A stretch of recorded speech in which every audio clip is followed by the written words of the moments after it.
মাস দেড়েকের মধ্যে তো নিশ্চয়ই তুমি 20-30 লাখ টাকা কামাইছো না? 1.5 মাসে আমি 20 টাকা কামাইছি। কোন রকম খায়া পুরা 1.5 মাস পাইছিলাম। বিদেশে কি মানুষ যায় নাকি? হ্যাঁ, আর আমার কাছে আসার সময় প্লেন ভাড়াটাও ছিল না। মানুষজনের কাছ থেকে ভিক্ষা করে তারপর দেশে আসছি। এসব তুমি কি কও? জামাই, তোমার কাছে আমরা 7 লাখ টাকা পাই, 7 লাখ টাকা খরচ করে তুমি বিদেশ গেছো, সেই টাকা তুমি দিবা কিরম করে? কিভাবে দিবে? মামা, আমার মনে হইতেছে সে টাকা দিবে না। আপনি তো টাকা পয়সা, আমি আমার শ্বশুর বাড়ি 7 লাখ টাকা খরচ করছি, আর আমার তো মনে হয় এর জন্য আমার শ্বশুর বাড়ির লোকজন আমার কোনোদিন ফালাই দিব না। তাছাড়া আমি তো চিন্তা করতেছি যে বাকি জীবনটা শ্বশুর বাড়িতে ঘর জমায় কাটাই দিব। তোর ঘর জামাই আমি গোষ্ঠী কিলাই। এখন আমার কি মনে হচ্ছে জানিস, তোর ঠ্যাং ভেঙে আমি হাতে ধরাই দিই। তোর কাছে আমরা 7 লাখ টাকা পাই, সেটা তোর টাকা মনে হচ্ছে না, পানি মনে হচ্ছে। তোমার মেয়ে আর ওই জামাই পুরো 7 লাখ টাকা গায়েব করে দিছে। ভাই তুই কি কস? হ্যাঁ, মেয়ের জামাই 7 লাখ টাকা গায়েব করে দিছে মানে? আরে না কাছে ঘটনাটা পুরো না করে দেখি, এত পেপাস কেন? তোমাদের জামাই আমাদের বাড়ির দিকে আসতেছে, কি জন্য আসতেছে জানো? ওই যে তোমার মেয়ে এখান থেকে এইরকম করে ফোনে টিং টং করে তোমার জামাই ফোন দেয়, হ্যালো তুমি কোথায়, তোমাকে না দেখতে আমি ভালো লাগে না, এরকম করে কাজে আই লাভ ইউ কর। এই কথা শুনে নাকি জামাই চলে আসতেছে, জিজ্ঞেস করার বাবা কি ও ঠিক আছে? আমি তো বুঝতে পারছি বাবা পাগল হয়ে গেছে, আর নাহলে নিশ্চয়ই পাগল হওয়ার ওষুধ খাইছে, নাহলে কি আমার তোমার কথা বলতেছে আব্বা? কি বলো বাবা, তুমি আমাকে পারিবারিক কথার মধ্যে ঢুকলে কেন?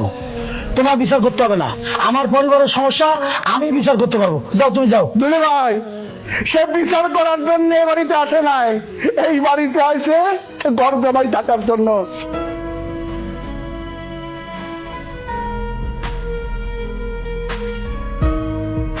জামাই, তুমি যে হুটহাট করে ছুটিতে বাড়ি চলে আসবা, একটা ফোন নাই, কোনো খবর বার্তা নাই, এগুলো একটু আমাদেরকে জানানো না? আমি চিনি তো। তুমি যে বাড়িতে আসবা আগের থেকে একটু ফোন দিয়ে জানাবা না?